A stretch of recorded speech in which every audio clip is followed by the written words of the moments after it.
Now for the meat and potatoes of the album. There's 17 tracks on here, plus the secret track, so there's 18 tracks on here. This album is just so fucking good. I can't even describe, you know. I mean, I could describe, but it's just, I wish this album came out sooner. You know, that's one thing that really irritates me about this shit. This shit should have been out already, because it should have came at the height of Saigon's buzz. But again, Saigon brought it on this album. I could see why it's the greatest story never told. The way the album's put together, like the transitioning between songs, is fucking great. I love it. Let me talk about, well, if you're a Saigon fan, you heard Come On Baby. I mean, that's more or less like a, I don't want to say too much of a club song, even though they do play it in that atmosphere, but Saigon gets off on that track. You know, he gets it off without it being too fucking clubby and dancey and shit. Y'all know I can't stand shit like that. What I really love on here, track 6 and track 7. Track 6 is called Enemies, track 7 is called Friends.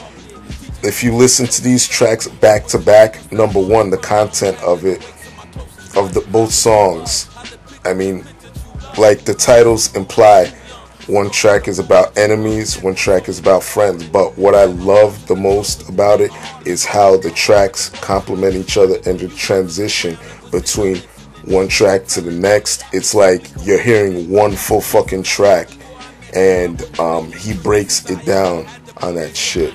I gotta give it to my man Saigon.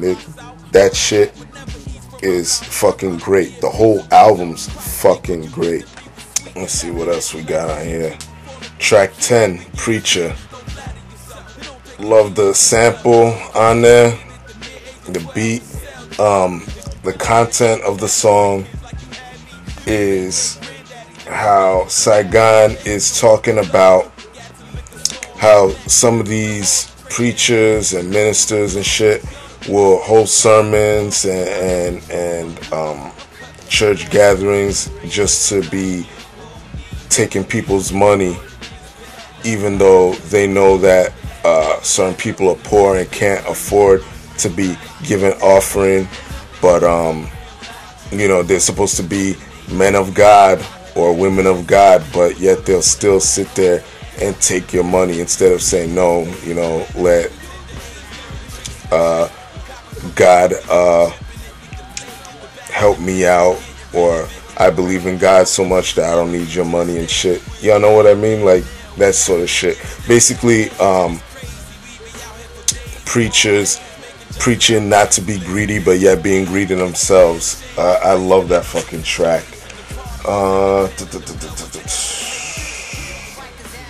Oh, here we go. Track 13, Give It To Me, featuring Raheem Devon, and track 14, What the Lovers Do, featuring Devin the Dude.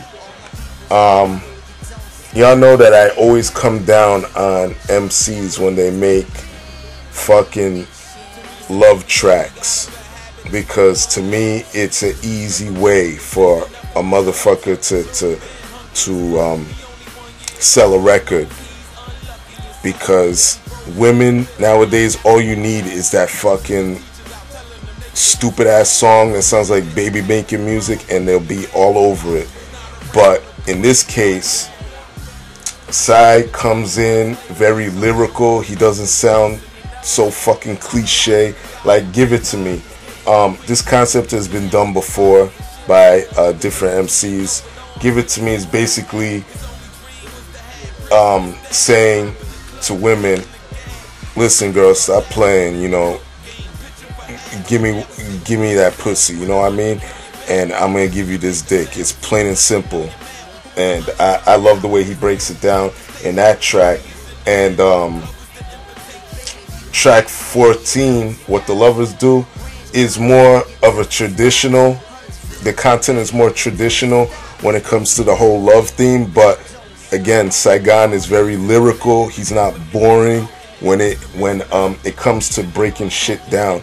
That's why I love this fucking album, man. I mean, there's just a lot of social content, a lot of shit that makes you think. He's not fucking boring. He's not an average run-of-the-mill fucking boring ass MC.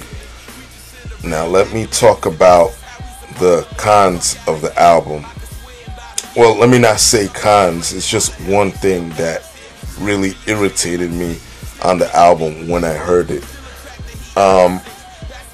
And I'm sure some of my subscribers already know what the fuck I'm talking about. The use of the fucking auto-tune.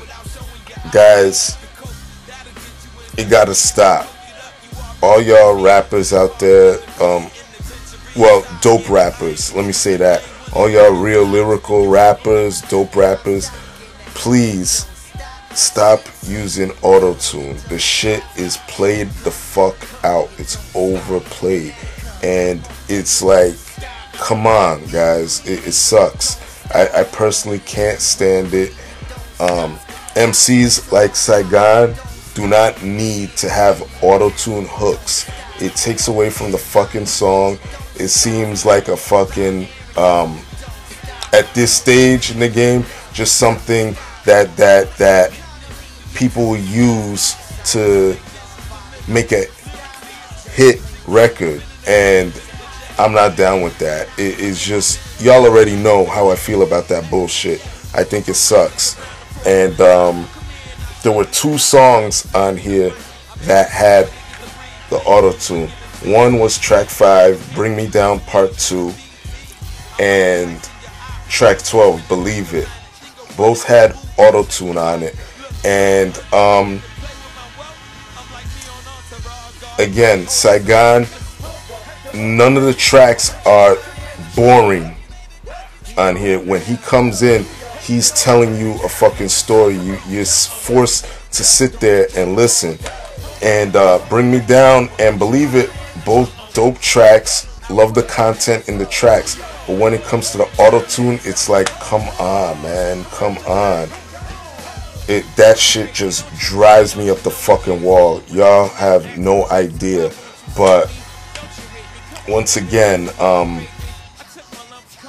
don't let it deter you from listening to the tracks, because the tracks are actually hot. Just try and block out the auto-tune when you're listening to the shit. But all in all, this album is fucking fantastic. I love the fucking album. Like I said before, this album should have came out years ago. In my opinion, this shit was late, but better late than never in this case anyway. Saigon, man, shit is ill. Thank you for finally dropping this album. And my rating of this album is a 9.25 to a 9.5. This shit really is insane. Again, Saigon has all the shit that I really love in an MC. He puts it all on here. Production was on point. Lyrics on point, no question there. And that's it, you know. Storytelling, by the way, he does that very well too. Yeah, so pick this up. Y'all know how I do. Leave your love, leave your hate. Most of all, subscribe. Support good fucking music. Peace to my nigga Saigon. And peace, bitches. I'm going to sleep. Until next fucking rant / review. Peace, bitches.